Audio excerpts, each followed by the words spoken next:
Mesdames et messieurs, bonsoir. Conchita Wurst, ambassadeur des droits de l'homme à l'ONU, a longuement été applaudie cet après-midi après un magnifique discours sur la liberté, appelant les nations du monde entier à baisser l'âge de la majorité à 5 ans. Un discours plein de sagesse, rappelant que chaque être humain était né libre, et qu'il devait se libérer de sa soumission parentale, afin de pouvoir assouvir toutes ses envies, en toute liberté. La ministre de la Santé des Pays-Bas a salué ce discours historique, qu'elle a qualifié de grand pas pour l'humanité, et a appelé le monde entier à prendre exemple sur ce magnifique message de tolérance. Un message, moderne et fort, partagé par le ministre de la Famille et de la Petite Enfance. France Travail, afin de pousser les chômeurs à retrouver un emploi dans les plus brefs délais, a décidé de mettre en place un contrat entre le chômeur et son conseiller. Ce contrat, intitulé « Youpi je vais retrouver un travail », sera composé de 3 étapes. En 1, la motivation, qui consistera à écouter le chômeur et à le motiver à l'aide de Pom Pom Girl. En 2, l'avertissement, si le chômeur refuse n'importe quelle offre d'emploi raisonnable. Et en 3, une radiation ferme, avec interdiction de remettre les pieds à France Travail. Grâce à cette modification, le chômage devrait baisser de 42%, selon le ministère du Travail.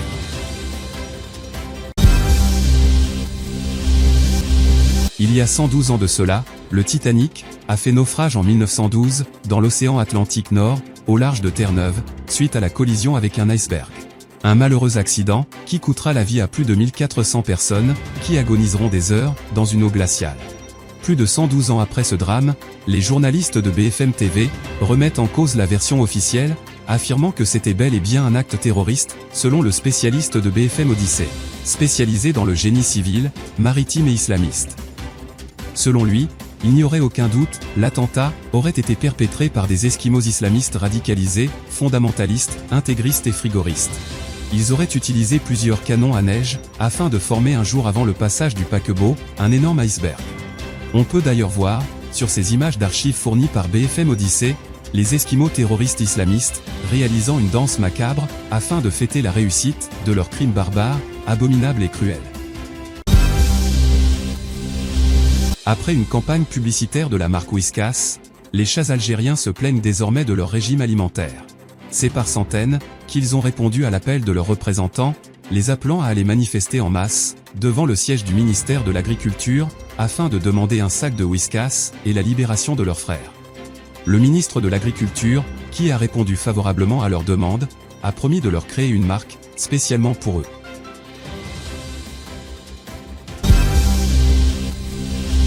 Un appareil auditif de dernière génération a été mis au point, grâce à la collaboration de l'École Polytechnique de Lausanne, de l'École médicale de Harvard et l'hôpital ORL de Boston. Cet appareil révolutionnaire de très haute technologie permettra aux sourds de retrouver l'ouïe pour leur plus grand bonheur. Can you hear me? Yeah. Can you hear the sound of your own voice? Yeah. Oh, baby! Dr. Thank you so much. I'm so excited. Ceci étant dit, un inconvénient de taille perturberont les patients, qui auront désormais la possibilité d'entendre les discours d'Emmanuel Macron. Ce dont vous rêvez n'existe pas. Ow. Whoa. Whoa. Are you okay? Is that too loud? No, not too loud. The voice is annoying. You don't hear that?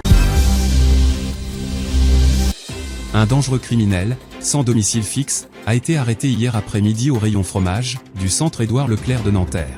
Les forces de l'ordre auraient retrouvé sur lui plus de 6,50 € de marchandises. Il a été arrêté, traduit devant le tribunal correctionnel de Nanterre, où il a été condamné à une peine bien méritée de 6 mois de prison ferme. Un juge, plutôt clément, qui n'a pas suivi le réquisitoire du procureur, qui demandait une peine de 6 mois ferme et sans coup de fouet sur la place publique. Alors que dans le même tribunal, l'ex-première ministre Michèle Alliot-Marie a été condamnée pour prise illégale d'intérêt à 6 mois de prison avec sursis, avec un bon d'achat chez Sephora. Elle était accusée d'avoir subventionné l'association de son petit papa, alors qu'elle était adjointe au maire de Saint-Jean-de-Luz. Ses avocats, qui crient au scandale, ont immédiatement annoncé qu'ils allaient faire appel, et qu'ils étaient en total désaccord avec cette décision.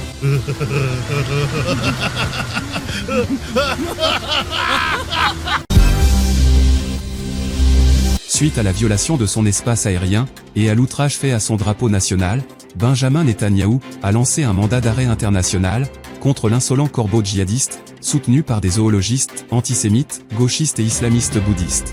Une rançon d'1 milliard de dollars est offerte, pour toute information, menant à sa capture, ou à l'assassinat du terroriste à plumes.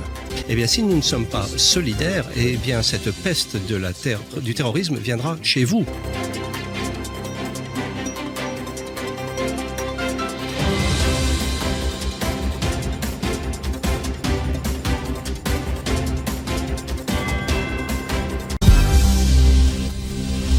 Caroline Yadan, la nouvelle députée Renaissance qui a remplacé Meyer Habib à la 8e circonscription des Français en Israël, demande aux autorités françaises de conditionner l'obtention de la nationalité française, en imposant la reconnaissance obligatoire d'Israël.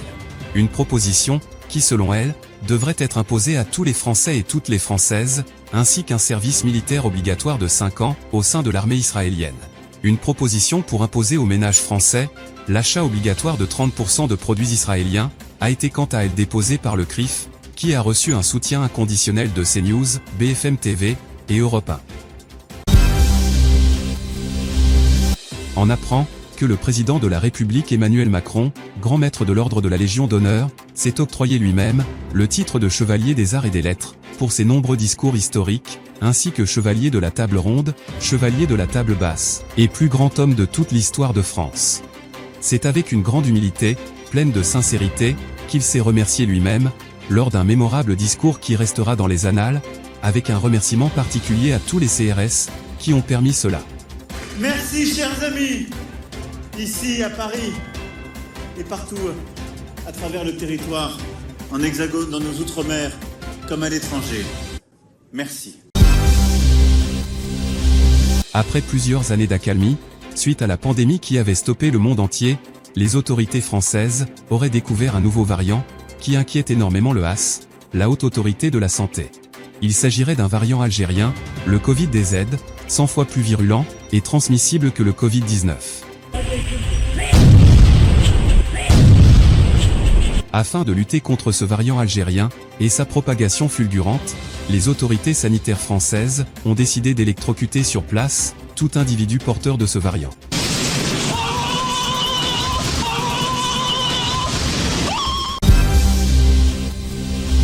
Il était aimé de tous les Français et a marqué de son empreinte la chanson française, avec de nombreuses mélodies inoubliables, comme le Lundi au soleil, Alexandrie Alexandra, ou encore, comme d'habitude, autant de tubes qui auront marqué les esprits. Il y a 40 ans déjà, Claude François nous quittait brusquement, suite à un accident domestique stupide. Une version, remise en cause par la brigade anticriminelle de BFM TV, qui aurait mis la main sur un devis, prouvant qu'un électricien musulman arabo-islamiste, ayant eu ses diplômes en Syrie, se serait occupé de l'installation de la lampe, qui aurait électrocuté notre cher Claude François national. Une version, que le français de souche, Éric Zemmour Ier, soutient avec force, appelant Israël à bombarder violemment la Syrie. La mode, qui est en perte de vitesse ces derniers temps, a fait appel à un asile psychiatrique, afin d'apporter un petit vent de folie dans le domaine de la création.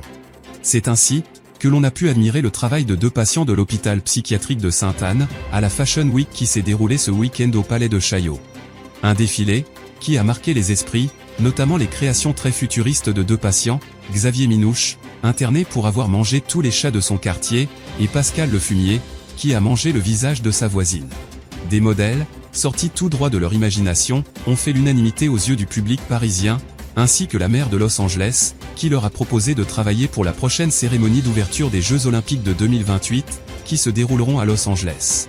Une proposition, accueillie avec une grande joie, notamment par Xavier Minouche, qui a demandé s'il pouvait travailler avec de la peau de chat. Bon, très bien. Il va avoir un traitement injectable. Que vous écoutiez BFM, que vous écoutiez France Info, chaîne publique, chaîne privée... C'est de la merde. Non, c'est Cloug. Oui.